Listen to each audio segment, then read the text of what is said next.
my name is Jessica Whitaker. I'm a photographer based out of New York City. In today's video, I'm going to be sharing with you some of my top tips and tricks for posing people who don't have a lot of modeling experience. Whether you focus primarily in portrait photography, you're a wedding photographer, or maybe you want to get in front of the camera just a little bit more, these tips are for you. Before we hop in, huge thank you to Skillshare for sponsoring this video. Skillshare is an incredible online learning platform that I have shared in quite a few videos and I have loved myself. Skillshare is more affordable than most learning platforms at only $10 a month. With thousands of classes in business, design, and photography, there is something for you over on Skillshare. In premium membership, $10 a month gives you unlimited access to classes and resources. They have classes in how to use Lightroom basics, Photoshop, website design, photography, business, so maybe you want to start up a new side hustle, but you're not sure where to start and you need a little bit of guidance. Skillshare is fantastic. Skillshare is offering my followers, the first 500 people who click the link in the description box of this video,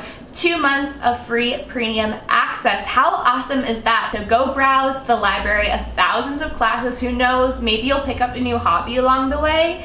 Go check it out down below. Thank you to Skillshare again for sponsoring this video, and let's hop right into it. So my friend Ezra was so kind and volunteered her time to me for this tutorial. We shot around Gramercy Park in New York City, and the big key for this location was that it had a lot of various different backdrops. We had the park itself, well, outside the park, because come to find out Gramercy Park is a private park and it's locked. I didn't even know that that was a thing, but it is.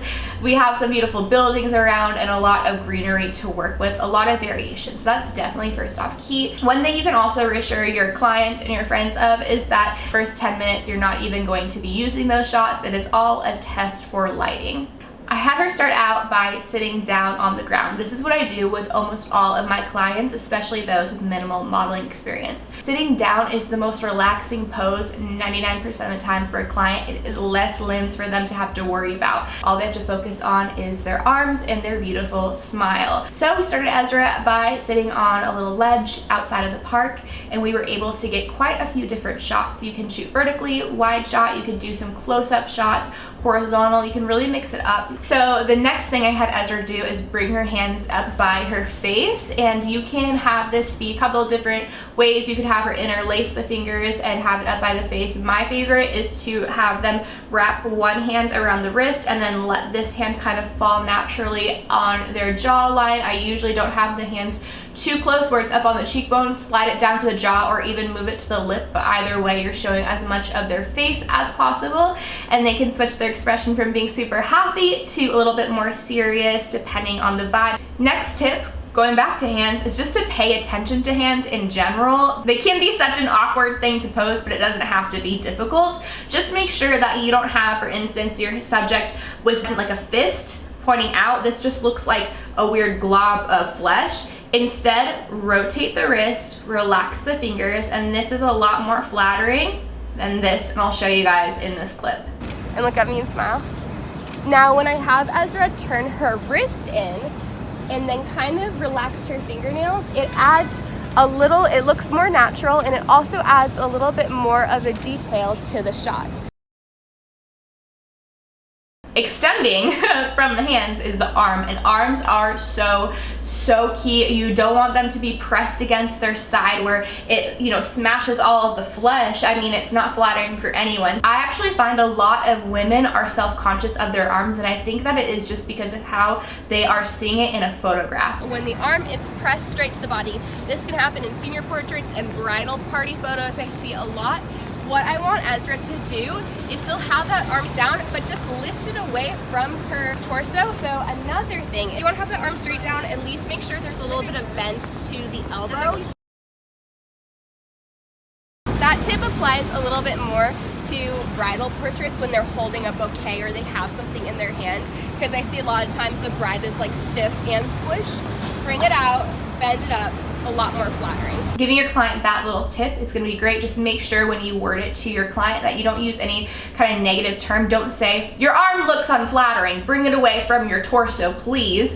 just say, okay, I'm gonna have you bring your arm out a little bit. Don't ever throw a negative term in there when you are posing somebody, especially for the first time. Next up is the smile. Sometimes smiling can be a little bit forced after a while, so encourage your client to take a little bit of a break. I usually am giving constant commentary throughout these kinds of moments in my session, so I will say, okay, smile, smile, laugh, hee hee hee, look to the left, look to the right. Now I'm gonna have you take a break, relax, loading, we're gonna refresh that smile. Okay, go back into a big smile.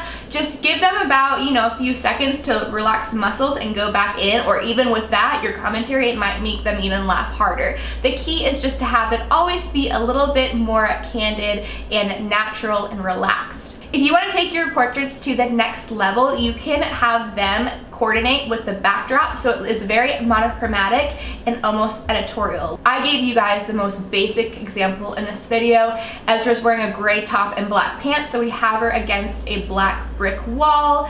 This is very, very simple, but you could take it even further. I did a studio shoot where my model was wearing yellow and then the seamless paper was also yellow. I recently did a video where my friend was wearing green and we focused mostly on green backdrops. I just think it kind of elevates that portrait and takes it to the next level. Now that we are in a little bit more of that editorial territory, I want to give y'all a tip for making your model, your friend, look a little bit more serious.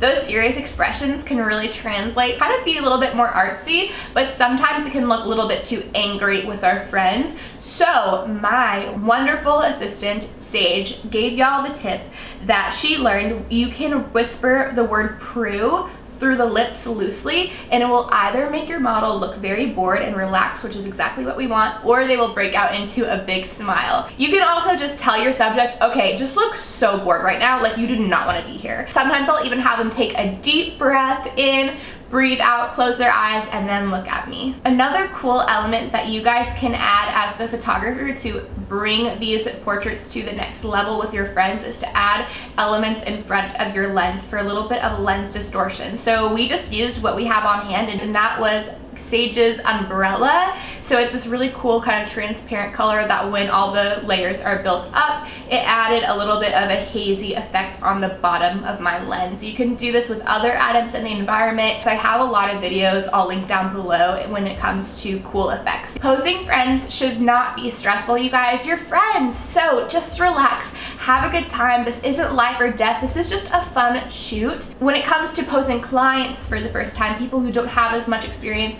with you, let alone in front of the camera, just remember, go back to the beginning of letting them know that you are going to just be using the first 10, 20 images as that test run, warm up. There's no pressure. Really speak life into them, encourage them. I feel like I'm constantly telling y'all, speak life into your client. It will change the atmosphere. You as the photographer have so much power in your words, and that is the best way to really loosen somebody up and get them comfortable. Then you are really able to take advantage of these tips. Okay guys, I hope that you enjoyed this video. If you did, make sure to subscribe, follow me over on Instagram and Twitter, give this a thumbs up. Go check out my free photography Facebook group called Build and Bloom. We also do free photography workshops all around the nation. Thank you again to Skillshare for sponsoring this video. Make sure to go grab your 2 months of free premium membership down below. If you used any of these tips with your friends, share them with me over on Build and Bloom. I love y'all so much, and I'll see you in my next video.